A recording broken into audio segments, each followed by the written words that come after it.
Now on 105.9 FM and streaming worldwide on the WMAL app. O'Connor and Company.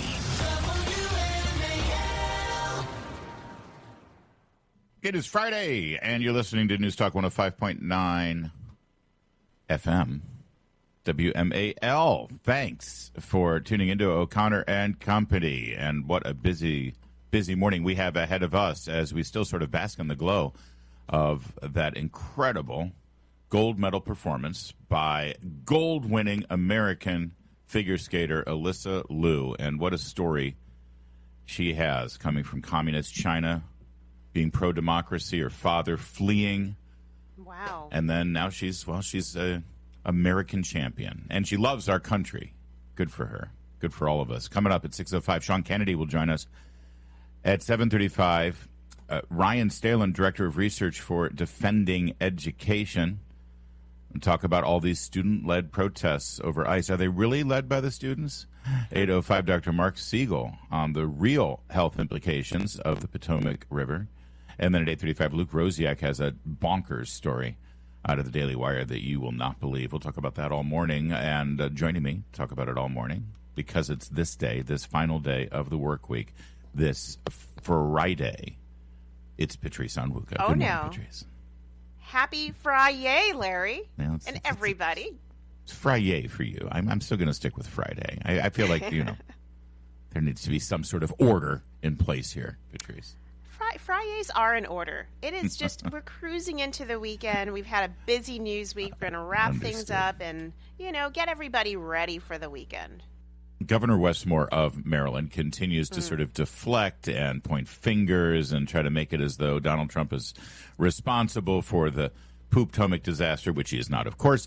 Westmore, of course, didn't say a damn thing about it until the president called him out. But, Yes. Of course, he's also juggling quite a bit. He's running for re-election for governor of Maryland, while at the same time running but claiming he's not running for, he's really running for vice president, trying to make himself a viable option as a running mate, which, by the way, boy, what an insult he just got from the Democrat Party, because the announcement has been made as to who will give the Democrats' response to the State of the Union Tuesday night, and it's not Westmore. And let me tell you something, he really wanted it, but it's Abigail Spanberger.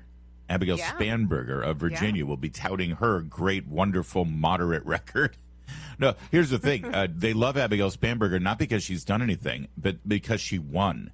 See, that's all that matters. That's exactly it. That's all that She's able to leverage the word affordability into the governor's seat. That's it. Well, because the media allows her to, even though none of her policies do anything about making things affordable. So Westmore got smacked down with that as well. And, of course, he continues to have to try to deflect questions about the incredible reporting by Andrew Kerr at the Washington Free Beacon that shows that Westmore time and time again keeps telling tall tales about his own past.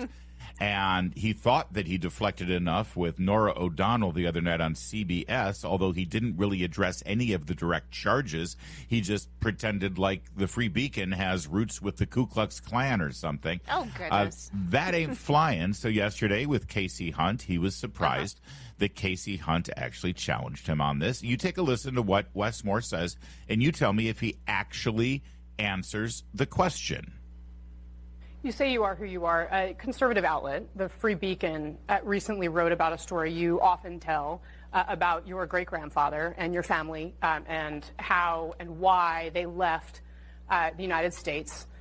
And they say that the story is, they look at church records. They say the story is not true, that the Ku Klux Klan did not force your family to leave, that your family left voluntarily. Now, you, of course, have said, and your spokesperson said, anyone who wants to question whether terror and intimidation were pervasive in that era should open a history book or reach out to the KKK and ask what they were up to in South Carolina in the 1920s. Fair enough. I think my question to you is there any truth to what the Free Beacon has written here? There is no truth to what a right-wing blog writes about me. No, there is not. Because I know my family's history. I know my family's history is, my grandfather is James Joshua Thomas, a man who was born in South Carolina. And my family, when he was just a toddler, that he was run out by the Ku Klux Klan, that he still returned to this country, He became the first black minister in the history of the Dutch Reformed Church. He died while I was in Afghanistan fighting for this country. And he had a deep Jamaican accent his entire life. And he's maybe the most patriotic American I've ever met. And I live through him. He lives through me. Okay. His All commitment to this country. All right. You get what he's saying. All right. So I guess he sort of answered the question by calling the Free Beacon a right-wing blog, which, sorry, the early 2000s are asking for your talking points back, please. Nobody uses those terms anymore. So, sure, he said there's no truth to it, but then when asked one specific question here in follow-up, and good for Casey Hunt for following up, clearly the memo's gone out that Westmore needs to be smacked down a bit. The question was, okay, then, what about the actual records? I mean, we're looking at the records. The records sort of discount your story. Here, take a listen to the follow-up, and you tell me how Westmore answers. And so if anyone wants to question my family's history or question the history of the Ku Klux Klan, they should really ask the Ku Klux Klan, because they're the ones who should have the answers. And those church records that show that one of your family members left voluntarily to take over for someone who had passed away, those records are wrong. They should really ask the Ku Klux Klan about what their activities were in the 1920s. You see. So they've decided they've got a really good talking point, which is don't ask me, ask the Klan, which, of course, how do you ask? That doesn't make sense. It makes no sense at all. And the Ku Klux Klan isn't going around the country trying to get support and votes and fundraising off of this story. He is. And so when asked, okay, but you've got records, church records that shows your great-grandfather leaving voluntarily, not in the dark of night because he was threatened with a lynching. Run out by, men in white masks. When asked about the records, he just says, ask the Klan. I don't think that's going to fly. What a loser. No, it's not. You know what? And here's what he's learning now. A lot of black Democratic politicians do this. They use whatever emotional imagery they can that ties back to race and slavery, to deflect from the actual substance that they can't support. So he says, oh, the Klan. It's the Klan. He brings up the Klan in the dark of night. Oh, ask the Klan, as though that's supposed to deflect from the real data or the real evidence, which is that your grandfather got a nice gig in the Caribbean. He wanted to get some sunshine and drink some eat some mangoes and drink some coconut water. I don't blame him. I'm from the Caribbean. I don't know. So to make himself, this idea, my grandfather lives through me and I live through my grandfather. He's trying to have that Obama moment. But at some point, people will cut through the fluff and see that there is no peanut butter. There is no meat. There's nothing there on the sandwich that he's serving. All right, now suddenly I'm hungry. It's 5:15. For a fluffernutter. All right, as I mentioned, coming up at 6:05, Sean Kennedy, Virginians for Safe Communities, is going to join us. And the reason is we have a follow-up on that story last time Sean was on. It has to do with the premeditated killer, Joshua Danehauer. He had a kill list that he had created, very premeditated. When you put a list together of the people that you're going to kill, this is not a spur-of-the-moment, insanity situation. He stalked his victim. He broke into one of the people on the list's house, but there was no one there. So then he broke into another person's house. Again, very focused, very deliberate, very, what's the word? Premeditated. Premeditated, yes. Broke into the home of Grant Glyer, shot him dead in his bed while his wife was lying next to him. Oh, then, after he was arrested and after many years of incarceration, he has pled insanity, and it is now official. The George Soros bought and paid for Commonwealth's attorney in Fairfax County, Steve Descano, has basically declared that premeditated murder is legal in Fairfax County, accepted the insanity plea. And he will now, he'll get off. He'll get off as not guilty of murder, even though he is obviously guilty of murder. This is incredible. This judge, it's amazing to me that we now are in a position here where we're seeing where premeditation, and murderers are allowed to exercise what, I think a lot of people consider a pretty shaky legal argument and defense argument. And this, you're going to see an uptick in the use of this for people who are fixated by killing, who are, just want to, take out their fantasies against their, whomever for whatever reason. And they're going to get away with like a slap on the wrist. I mean, I don't understand what's going on here. Larry, I'm befuddled, honestly. And listen, people need to understand the law here. We'll have Sean Kennedy on to sort of break this down. But having mental health problems is not the same as being criminally insane. And so you can present evidence of obsession and fixation, but that doesn't mean you're criminally insane. See, the criminal insanity plea was always used for somebody who was literally not in their right mind. They could not think rationally. This is a rational thinker. But somebody who goes out and plans and plots all this, and, oh, by the way, he did have a motive. It wasn't clouded by some sort of, fever dream psychosis. He was obsessed with Mr. Gleyer's wife. He had gone on a date with this woman 10 years before. One date. Then he saw her at a church function 10 years later, became obsessed with her, and decided that he would get the husband out of the way. And again, I know that you may automatically hear that and say, well, that guy's crazy. Okay, maybe, but that doesn't mean he's criminally insane. And I'm sorry for having to thread this needle for everybody. But, let me just tell you something. The way the mental health sort of community is these days and how they diagnose people, pretty much everybody in the sound of my voice could be diagnosed with some kind of mental health disorder. All right? Some kind of issue. Honestly. But that doesn't mean you're criminally insane, and it doesn't mean you get away with murder like Joshua Danehauer did. He was properly charged with murder. He will now be moved to a mental health facility rather than face a criminal trial. And that's the other thing. He won't even face a trial. He's not having a jury hear the evidence and proclaim him to be not guilty by reason of insanity. No, he doesn't even face a trial. It's an absolute miscarriage. Well, Sylvia Gleyer, the victim's mother, I think she said it so well here. Quote, "Justice is not served today. An evil man took his life in the middle of the night. A coward, someone who planned step by step a murder and who is backed up by the justice system in Virginia."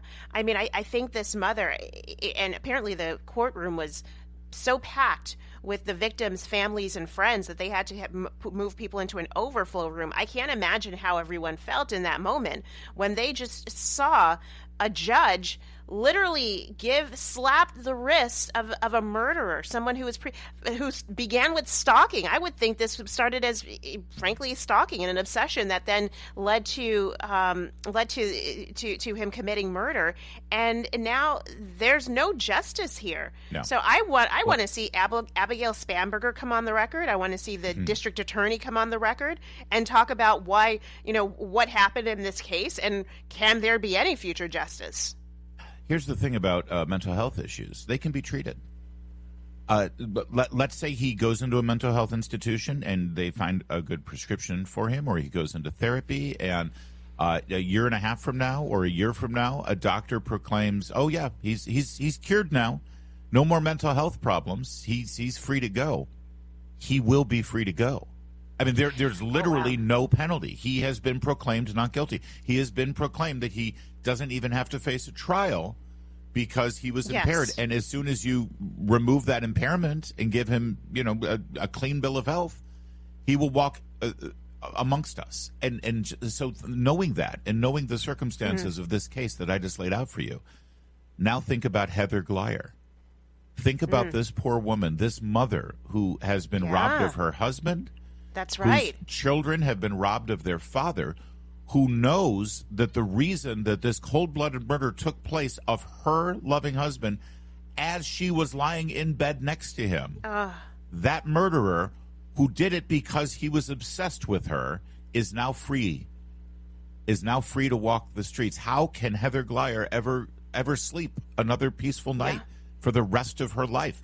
And this is why we're supposed to have criminal justice in this country. Steve Descano is supposed to be protecting the Heather Gleyers of the world, not the people who murdered Heather Gleyer's husband. It's the most nauseating thing you will see. And it's the exact reason why we're supposed to have people who are enforcing the law and looking out for innocent people, the victims in our society. But George Soros bought and paid for Steve Descano, and all the Democrats in Fairfax County voted for him because he had a D after his name. Because God forbid you get any representation at any level in Fairfax County from Republicans. It's sick. It's twisted, Larry. And now, you know what? It sends a signal to all those other crazy stalkers out there who are longing for the moment where they can be united with someone else's wife or someone else's husband, that now, if they're in Fairfax County, you know, they very well could carry out their sick and twisted dreams and get away with it. It's 525 WMAL traffic. Like I said, Sean Kennedy, Virginians for Safe Communities, who's been all over this story, will join us at 6:05. Now on 105.9 FM and streaming worldwide on the WMAL app. O'Connor and Company. It's 5:37 on a very busy Friday morning. There's no rest for the weary. You know, some radio shows out there, I'm not naming names, they kind of phone it in on the Friday, you know. Oh, really? They just throw up music and call it a day. Yeah, and they like, Not yeah, us. exactly. And they'll do like, we'll do open lines, you know. You know what open lines are, you know, where they just say, you guys bring the topics to the table. You come in and bring, that's lazy show prep is what that is. That is. Really? I just thought they really wanted to build the community. Oh, yeah, that too. Friday is phone it in day for a lot of radio hosts. Not here. Not right here. Not on O'Connor and Company. When you're starting your day the right way with all the energy, information, and entertainment you need to get going. I was at an event with... And a little bit of effervescence from yours truly. You are very bubbly. It's true. Especially on a Friday. I was at a event with Hillsdale College in D.C. yesterday with Vince Colonnese and a couple. Yes. And one of the Hillsdale staff members, they're asleep right now. I should save the story until after they wake up. Said that we wake up with you on our. Well, I don't want to say the name of the device, but you know those smart devices in the houses that have names. Yes.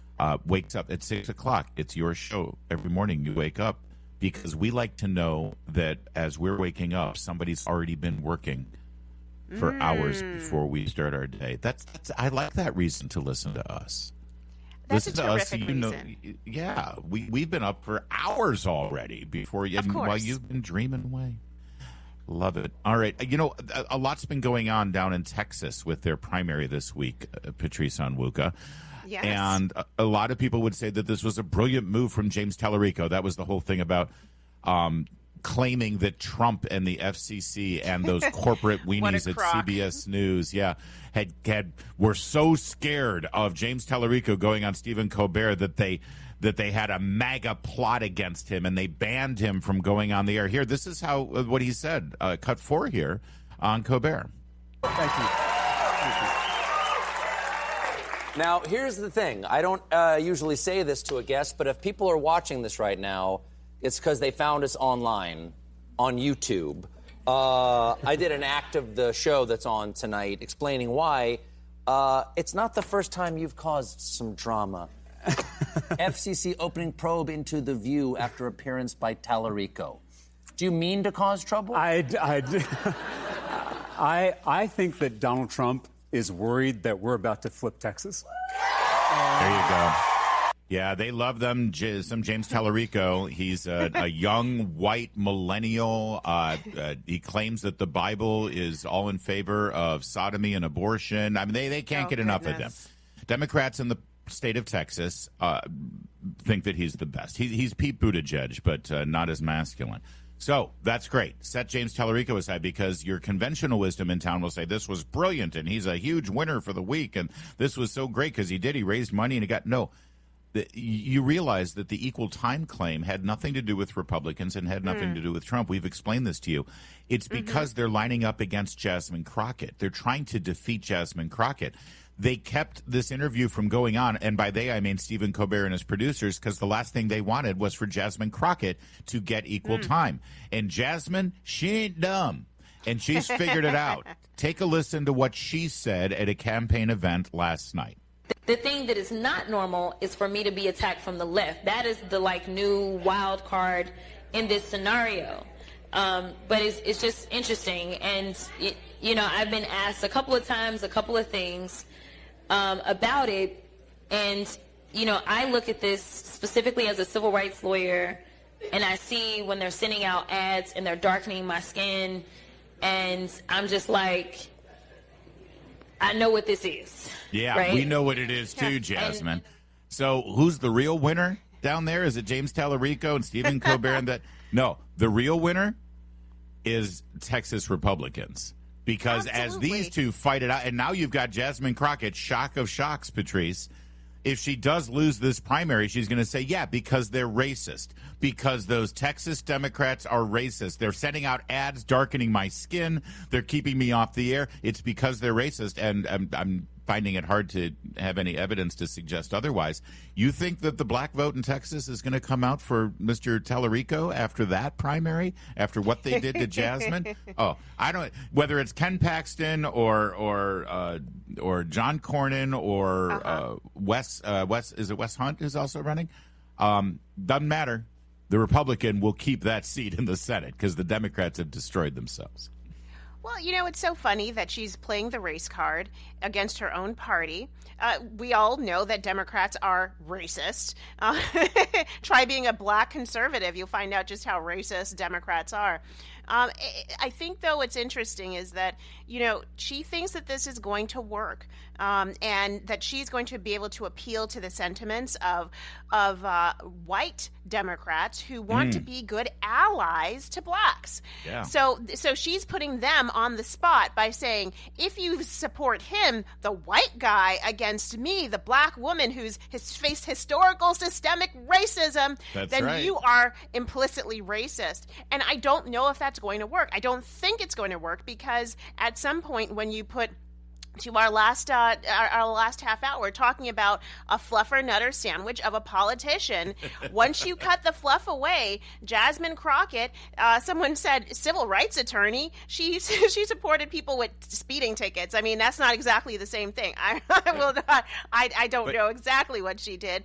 But when you take away her bravado, you take away her slang, you take away the whipping of her neck that she's so known for, she doesn't have substance there. And if you've got a candidate who on paper looks really good and doesn't have the trail of video evidence of crazy, stupid, irrational stuff, then you kind of want to go with the devil you don't know in that case because maybe he's going to have a better shot. So I think she's more worried than anything here. Texas Democrats are acting abominably toward her, and this is obviously a nasty tactic.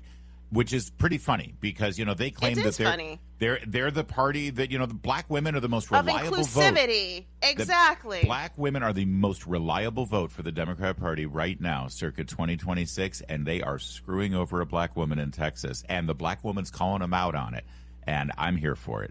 It's 5:44. Now, as we turn from Texas's Dem on Dem shenanigans, let's take a look at California. They're having a primary season right now for governor as Gavin Newsom is turned out. And so are you familiar with the rules for primaries and general elections in California and how they do things? No, I'm not. Please educate me, Larry, and the rest of us. You, how dare you? They do a thing called a jungle primary. All right, which means... That sounds racist. That does, I know. I'm not sure why, but it does. I'm going to try to steer clear of that one because this is a Democrat idea. What happens is there is no Republican primary or Democrat primary. There is a primary, and all of the candidates are on the same primary ballot. And regardless of party affiliation, the top two vote getters in the primary end up going to the general election. Now, there have been cases where the top two vote getters have both been Democrats. Most notably, I remember for Attorney General, when Kamala Harris, I believe when she was running for re-election, I want to say, or it was the first time she was running as Attorney General statewide in California, Congresswoman Sanchez was the runner-up in the primary. So it was Democrat. If you were a voter in California, you had to choose between two Democrats to be your Attorney General. Right? So that happens sometimes. And of course, this is a scheme that was hatched by Democrats. Everything that they do there, and I don't know why Republicans go along with these things, whether it's term limits or whether it's this or whether it's districting, anything. It always ends up benefiting Democrats. That's how it's always going to be. So this was a Democrat plan, and the idea was, let's disenfranchise Republicans even more. But here's what's interesting. In the governor's race right now in California, there are two prominent Republicans running. Steve Hilton, former, I think you used to go to Steve Hilton's show on Fox News, didn't you, here and there? Or I've never been on his show, but I definitely love his show. Born in Australia, an American citizen, lives in California, and he's sort of a right-leaning libertarian type. And he's a former Fox News host. He's actually number one in a lot of the polls. Number two in a lot of the polls is also a Republican, the sheriff of Riverside the plot County. Thickens. That's right, because it's a very, very, very, very crowded Democrat field. Yes. And so it is possible, based on the latest polls, the number one rated Democrat in the latest polls, believe it or not, Congressman Eric Swalwell. Yeah. I know. Well, listen, he jumped Chinese into the spy race. Money. He jumped into the race and decided that he had a window. Well, we're going to talk about his money in a second, but as of now, he's the number one vote getter for the Democrats. But he's like tied for second place, or he's really coming in third place. So if the Democrats can't coalesce around one candidate, you could have a general election where you've got to choose between two Republicans. I love it. Because Chad Bianco, the sheriff of Riverside County, and Steve Hilton, the political commentator, because there's a ton of people running. Oh, and I see this list. It is long. The best Eric Swalwell can do. So Eric Swalwell is getting the most votes, but he's only polling at about 14% right now because the vote is split amongst so many people. All right. Katie Porter's in there. Oh, yeah. Katie Porter, who has sort of imploded there with her interview with the Sacramento-based reporter, remember? No, it's a mess. And Gavin Newsom, of course, has not endorsed anybody yet. Adam Schiff, the newly elected senator for the state of California, has endorsed his former House colleague Eric Swalwell rather than Katie Porter. There's no love lost between Schiff and Porter. They had a nasty primary when Porter was running for this very same Senate seat. So it's amazing California politics. Now, the plot thickens a bit because you just said Eric Swalwell is running with Chinese spy money. Well, I don't know if you can get worse than Chinese spy money. I don't know if Fang Fang is directly involved in this, Patrice. I'm sure she's got to still be cutting some checks his way, but okay. Well, Fox Digital has an incredible breakdown on where a lot of Eric Swalwell's money is coming from. Hunter Biden's former Hollywood lawyer, Kevin Morris, who bankrolled Hunter Biden's legal defense and a whole lot of other bills and that documentary that they were doing for Netflix. You remember there were cameras everywhere when he testified. Hunter Biden, you know, crackhead Hunter Biden. Buy my art, Hunter Biden. Hunter Biden's sugar buddy. Yeah, the guy who paid for all of his activities while Joe was in office. He's the guy bankrolling Eric Swalwell. Okay, that's creepy. Yes. When Hunter Biden faced gun charges and drug charges and tax charges and all of that stuff, Kevin Morris is the guy who propped him up and helped him survive and pay the bills and paid for his legal bills. And now he's helping finance the gubernatorial campaign of one of the most vocal defenders of Hunter Biden, by the way, during all of those oversight hearings. That would be Eric Swalwell. Campaign filing that was released on Tuesday revealed that Morris, dubbed Hunter's sugar brother for bankrolling all those legal bills and his lavish lifestyle, including his Porsche and his Malibu apartment, donated $30,000 to Swalwell's campaign on one day on February 2nd. It's amazing. This sugar buddy is Kevin Morris is really interesting. So last summer around July, he was looking at being broke. Apparently he's negotiated the deals for South Park, which is a very popular show, and it was coming to an end. And he had run out of money, probably spending it on Hunter Biden and his paintings. And then luckily, I guess he negotiated a new big deal and got a $150 million infusion of cash. So I guess that money now is leaving Hunter Biden and going over to Eric Swalwell. No wonder Hunter Biden was talking not too long ago about how broke he is and how he doesn't have any money. His sugar buddy Sugar daddy? Sugar brother? Maybe the well has run dry sugar there. Something, yeah. Sugar well, sure, something. because listen, Hunter Biden can't do anything for him anymore. His dad's not president anymore. He's a laughingstock. Joe Biden can't even get a speech gig that pays him more than 50 grand. So now, all of his friends leave him. Of course he's broke because he can't deliver anything for these people. And so now people like Mr. Morris here, he's throwing all of his weight over to Eric Swalwell. Because if Eric Swalwell becomes governor, well, it'll pay off well for him. That's how politics got him in his works. Pocket, yeah. Goes all the way back to Tammany Hall, for crying out loud. This is how Democrats operate. So there you go, and it might work. Listen, Swalwell, I know this is going to freak people out.